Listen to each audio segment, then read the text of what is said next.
walam yakhsha illallah wa asa ulaika ayyakunu minal muhtadin. Asyhadu an la ilaha illallah iyyahu na'budu wa iyyahu nasta'in wa asyhadu anna Muhammadan abduhu wa rasuluh alladzi mab'utsu rahmatan lil alamin. Allahumma salli wa sallim wa barik ala sayyidina Muhammadin wa ala alihi wa sahbihi ajma'in, amma ba'd. Jamaah Indonesia berzikir yang dimuliakan Allah, alhamdulillah kita dapat bersilaturahim melalui media ini. Kita akan berbicara mengenai bagaimana memakmurkan masjid. Allah di dalam surah At-Taubah ayat 18 yang tadi saya kutip menyatakan, hanya saja orang-orang yang memakmurkan masjid-masjid Allah, mereka adalah orang yang beriman kepada Allah dan hari akhir. Mereka menegakkan salat, menunaikan zakat, dan tidak takut kecuali hanya kepada Allah. Mudah-mudahan mereka itu dijadikan orang-orang yang mendapat petunjuk. Artinya dari akhir ayat ini ada kalimat yang menyatakan fa'asa ulaika ayyakunu minal muhtadin. Mudah-mudahan mereka yang memakmurkan masjid Allah itu dijadikan orang-orang yang diberi petunjuk. Kalau kata mudah-mudahan itu diucapkan oleh makhluk, itu artinya adalah permohonan dan harapan. Tetapi kalau mudah-mudahan itu adalah firman Allah, itu berarti janji. Allah berjanji akan menjadikan mereka yang mau memakmurkan masjid Allah akan dijadikan orang-orang yang hidupnya diberi petunjuk. Rasulullah SAW menegaskan makna ayat ini. Beliau bersabda, innama umaru masajidahum ahlullah. Sesungguhnya orang-orang yang memakmurkan masjid, mereka itu adalah keluarganya Allah. Ahlun, keluarga itu adalah orang yang dicintai, dijaga, dipelihara, disayangi. Maka kalau kita menjadi orang yang selalu memakmurkan masjid-masjid Allah, maka kita akan diangkat oleh Allah sebagai ahlun, ahlinya Allah. Hidup kita akan disayangi, ditunjuki, dibimbing, diarahkan oleh Allah Subhanahu wa ta'ala. Bahkan Rasulullah SAW dalam hadis Bukhari menyatakan, ahabul biladi indallah masajiduha wa abghadul biladi indallah aswaqiha. Tempat yang paling dicintai Allah, yang paling disukai Allah adalah masjid-masjidnya. Dan tempat yang paling dibenci Allah adalah pasar-pasarnya. Dalam lafaz Imam Baihaqi dipertegas oleh Rasulullah SAW, khairul makan al-masjid wa syarul makan asyuq. Sebaik-baik tempat itu adalah masjid, dan seburuk-buruk tempat itu adalah pasar. Hadis ini bukan memberi makna bahwa kita harus ke masjid dan tidak boleh ke pasar. Tetapi justru orang-orang masjid harus menguasai pasar. Karena Rasulullah SAW sendiri bersama para sahabatnya adalah orang-orang yang berniaga di pasar. Rasulullah sebagai keluarga suku Quraisy, memang mereka ini ahli-ahli pasar. Quraisy sendiri adalah nama gelar dari Qusay bin Kilab, sesepuh dari Rasulullah Sallallahu Alaihi Wasallam. Karena pandainya berdagang, hebatnya di dalam berniaga, maka diberi gelar Quraisy yang berarti saudagar. Karena memang umat Rasulullah Sallallahu Alaihi Wasallam di akhir zaman ini adalah umat yang akan ditentukan kehidupannya oleh pasar. Maka pasar yang baik adalah pasar yang tumbuh di atas nilai-nilai kemasjidan. Bukan sebaliknya, masjid yang di dalamnya berlaku nilai-nilai pasar. Oleh karena itu, bagaimana pasar harus dijiwai oleh masjid, yaitu di dalam pasar orang selalu ingat kepada Allah, di pasar berlaku transaksi yang adil dan jujur, di pasar orang saling tolong menolong bukan saling membantai. Bagaimana di pasar itu yang diperdagangkan adalah barang-barang yang halal dan bermanfaat, bukan barang-barang yang merusak dan tidak bermanfaat. Disinilah makna dari khairul makan al-masjid wa syarul makan asyuk. Karena hanya di dua tempat ini nanti peradaban manusia tumbuh, yaitu peradaban yang tumbuh di atas pasar, di mana nilai-nilai pasar itulah yang menjadi pedoman hidup masyarakatnya. Dan peradaban yang tumbuh di atas masjid, di mana nilai-nilai kemasjidan itu yang mewarnai perilaku kehidupan masyarakatnya. Kita akan sambung pada segmen yang akan datang. Demikian kupasan ini kita akan perdalam pada segmen berikut ini. Mudah-mudahan jamaah Indonesia Berzikir masih setia bersama kita. Pemirsa Indonesia Berzikir yang dimuliakan Allah, kita masih membahas masjid dan pasar, bahwa peradaban yang tumbuh di tengah manusia ini dibentuk oleh nilai-nilai pasar, itu akan menjadi masyarakat yang paling buruk. Khairul makan asyuk, khairul makan al-masjid wa syarul makan asyuk. Ya, sebaik-baik tempat itu adalah masjid, seburuk-buruk tempat adalah pasar. Nah, nilai-nilai yang ada di pasar yang mendorong kehidupan manusia itu adalah nilai yang bertumpu kepada material, kepada madiyah. Maka lahirlah apa yang disebut materialism, paham yang menghargai materi. Dan materi ini di pasar diukur akumulasinya dengan sebutan modal. Modal di pertengahan abad ketika Eropa belum mengalami revolusi industri, direpresentasikan dengan kepemilikan sapi. Dan orang Eropa itu kalau menghitung sapi dari kepalanya, satuannya itu kepala. Anda punya berapa kepala sapi?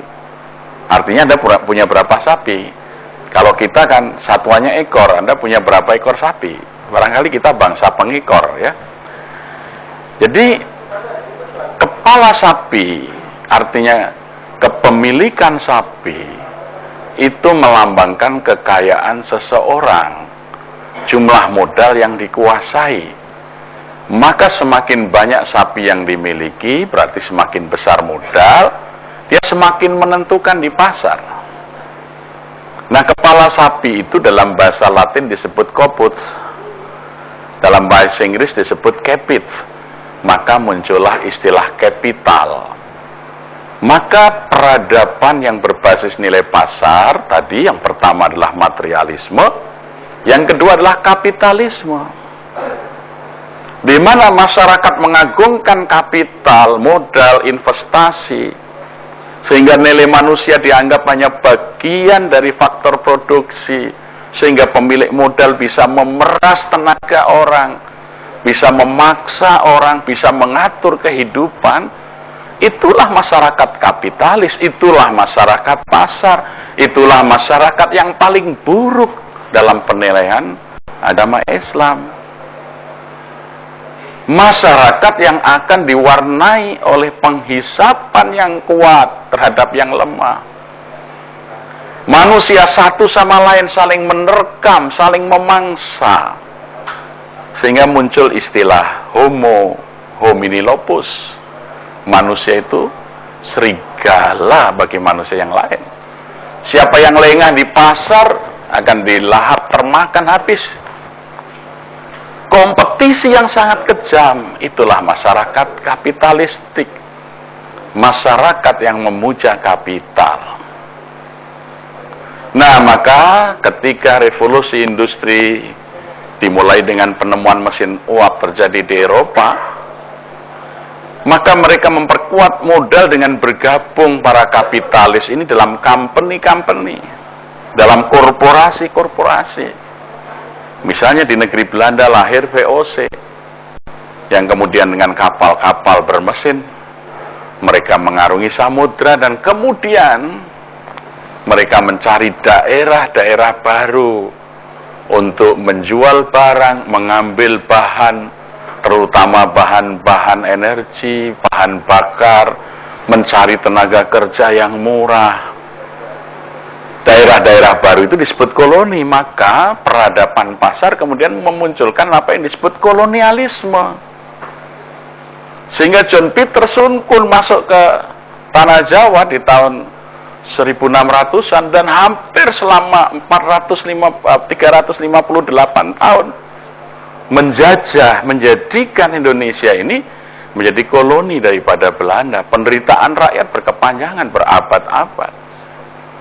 Inilah peradaban pasar. Materialisme, kapitalisme, dan kolonialisme. Nah, untuk mempertahankan koloni-koloni itu, mereka membangun jejaring kekuasaan yang disebut dengan imperium. Maka peradaban pasar kemudian melahirkan imperialisme. Imperialisme telah melahirkan penderitaan berabad-abad di Afrika, Asia, dan benua yang lain. Orang dijadikan budak, dihisap. Kekayaan negara milik pribumi tidak bisa dinikmati kecuali oleh kaum imperialis itu.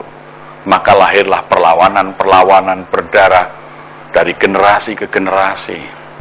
Baru di abad 20-an mulai negara-negara merdeka, imperialisme politik berakhir. Tetapi bukan berakhir imperialisme, pasar masih ingin menguasai dunia. Maka lahirlah imperialisme ekonomi. Pemimpinnya pemimpin lokal, tapi kebijakannya masih memihak kepentingan pemilik modal. Itulah seburuk-buruk peradaban yang tumbuh di atas nilai pasar. Dunia tidak akan damai, dunia akan penuh gejolak dan permusuhan ketika pasar masih mendominasi nilai-nilai dalam kehidupan manusia. Itulah yang digambarkan Rasulullah. Wa syarrul makan asuk, seburuk-buruk tempat adalah pasar. Manakala masyarakat itu tumbuh di atas nilai-nilai pasar, dunia ini diatur oleh nilai-nilai pasar, maka yang terjadi adalah manusia merupakan serigala bagi manusia yang lain. Homo homini lupus, eksploitasi yang dalam parlom, penghisapan sekelompok manusia yang bermodal terhadap mereka yang hanya bermodal keringat dan tenaga. Maka kasus-kasus perburuhan, penderitaan kaum buruh yang terus-menerus tidak pernah kunjung sejahtera. Undang-undang diatur bukan oleh rakyat, tapi oleh pemilik modal yang selalu berpihak pada modal. Itulah yang disebut peradaban pasar. Maka tidak ada nilai lain yang dapat menandingi dan mengganti peradaban pasar itu kecuali nilai-nilai kemasjidan. Maka masjid harus hidup, harus membangun peradaban baru untuk dapat menggusur peradaban pasar yang penuh dengan penderitaan dan kekejaman manusia satu atas yang lainnya. Peradaban masjid akan membangun homo homini socius. Manusia akan menjadi kawan bagi manusia yang lain. Kita akan jumpa di segmen berikut. Pemirsa Indonesia Berzikir yang dirahmati Allah. Kalau tadi di segmen sebelum ini kita bicara mengenai buruknya peradaban yang tumbuh di atas pasar. Dan Rasulullah mengingatkan sebaik-baik tempat adalah masjid, artinya bahwa peradaban yang baik, peradaban yang akan membuat kehidupan dunia ini sejahtera dan makmur adalah peradaban yang berbasis masjid. Di mana nilai kemasjidan itu diawali dengan ketundukan manusia kepada aturan-aturan agama Allah yang disebut dengan syariat Allah, di mana syariat ini ditegakkan dengan 5 tujuan yang disebut maqasidus syariah. Yang pertama adalah hifdzun nafas, bagaimana di dunia ini seluruh nyawa dan jiwa manusia harus terlindungi. Tidak boleh ada orang merampas nyawa orang lain tanpa alasan yang dibenarkan oleh Allah. Yang kedua adalah hifdzul mal, bagaimana harta yang diupayakan dengan upaya-upaya yang halal dan benar harus dilindungi, jangan sampai harta itu terampas oleh pihak lain tanpa alasan-alasan yang benar. Yang ketiga adalah hifdzul akal, bagaimana kemuliaan manusia yang bertumpu pada akal. Akal ini jangan dirusak, tetapi dipelihara akal supaya tetap cerdas, jernih, sehingga manusia menjadi manusia yang unggul. Yang keempat adalah hifdzun nasl, memelihara kualitas generasi. Jangan sampai generasi yang akan datang lebih buruk dari hari ini. Generasi yang akan datang harus selalu lebih baik dari generasi sebelumnya. Dan yang terakhir adalah hifdzuddin, bagaimana agama itu dijaga, diamalkan masyarakat dengan baik. Nah, inilah nilai dasar masjid, di mana masyarakat harus tunduk pada 5 tujuan syariat tadi, dan kemudian dalam praktek kehidupannya berjamaah, artinya manusia itu menjadi teman bagi manusia yang lain, homo homini socius. Kalau manusia mau berteman dengan yang lain, saling bekerja sama dalam kebaikan dan ketakwaan, ta'awanu 'alal birri wat taqwa, maka tangan Allah ada di atas mereka. Artinya Allah akan menguatkan masyarakat yang hidup bekerja sama dalam kebaikan dan ketakwaan. Maka orang yang kuat di dalam masyarakat yang berbasis nilai masjid ini akan menguatkan yang lemah. Mereka akan mengurangi hak-hak kekayaannya, dizakatkan, disodakohkan, diinfakkan, bahkan dijihad untuk memberdayakan mereka yang lemah. Bukan justru dengan harta mereka semakin menghisap yang lemah. Maka masyarakat yang bekerja sama dalam kebaikan ini akan saling membangun kohesivitas, kedekatan, keakraban, persaudaraan, sehingga kemudian bumi ini dapat bersama-sama dimakmurkan. Tiap negeri kemudian dapat menjadi negeri yang baik. Baldatun thayyibatun, tangan Allah di atasnya, warabbun ghafur. Ya.